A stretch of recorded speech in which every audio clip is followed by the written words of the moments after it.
Nancy, are you aware of the fact that Sweet Little Angelic, you surprises the heck out of people when you open up to sing and just shake the walls? Well, I've had the comment many times over that you don't speak like you sing. And I was never really aware that I could stir people until you have to accept a few things about yourself. You have to accept that you're an entertainer, that you're entertaining them. And once you give them everything you've got, you get that back in return. And I never really received it until I was on my own as an entertainer. You mentioned until you were on your own. What were your previous musical endeavors? Oh, well, I have been with bands, different times. And I think when I was in the band situation, it was more of a group thing. It wasn't really a single act. Whereas I did have a small group where I was kind of featured. And then mostly when I've been jamming, I just get out and jam with the group. And before, like the people in the bar, whatever, just drinking and carrying on. And then when I went out and jammed, then they seemed to receive a reaction from the crowd. And so, that's probably when it started. But it only happened, and it's only been for about a year now that I've been on my own. I think I'll keep it up. It helps. What musical area did you actually start out in? What kind of songs did you sing when you first started singing? Well, I started when I was about 13 professionally, and I was with just a local town group, and it was just doing things in a lounge. Like we played the old polkas and the old top 40, really old, and then, I stayed in the lounges until I came to Edmonton, and that's where I had my first taste of blues. I didn't even know what blues was, let alone sing it. And rock and roll, I played with one rock group and then another group that did establish a fairly decent name. And then after that, I went back to the lounges a bit. And now I'm just more into the recording aspect. Who was the group that you mentioned? That received... that was Hot Cottage. They did an album with Shaky Horton, a single. But, that was strictly in the blues vein. That's never really commercialized. It's just a certain category of people that buy that kind of product.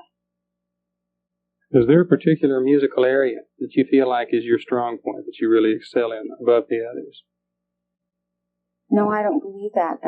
That can be compared to any musician. It's like a guitar player. Oh, can you play jazz? What's your best bag? I really like opera. I sing a lot of opera at home. And I really like commercial, which I am doing now. I think what I'd like to do is try and reach everybody. I really like jazz. I love miming and jamming with people that are in jazz. I'm sure that people would put a label on me, but I wouldn't. There's nothing that I'd like to specialize in. Apparently then the blues are something that has come lately to you, but you sound like you've sung them all your life. Were you influenced by particular blues artists to learn how to sing the blues, or did it just come natural to you? Well, I think that talent is, I don't think that talent can be made, talent as we know it. I think that it is within a lot of people, it's within all people, and it just needs to come out. And like I know I must have sang the blues when I was at home, when I do housework, when I was still a kid. I was, when I got into doing blues, I really liked it. I don't think I've ever really been influenced by somebody, but the only person that I did hear that sang it, of course, was Janis Joplin. I didn't even know that other people existed, only because she was commercialized. I do appreciate a lot of blues.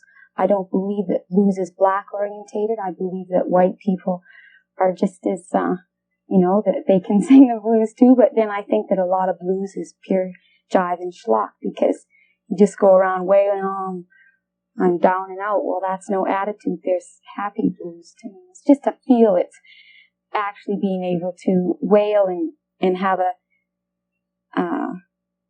still like use your voice or whatever, well.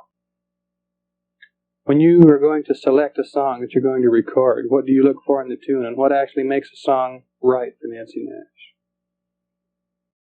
something that you're going to get the full range, full, well, I mean, that's hard to do. Like, whatever, like for this album, it's going to be like more for a general audience, and something that will give all sides of that one side to the audience. I'm really knocked out with your new recordings, the music we're hearing now. And supposing it is as successful as it could be, what plans do you have to put Nancy Nash on the map musically and keep her there?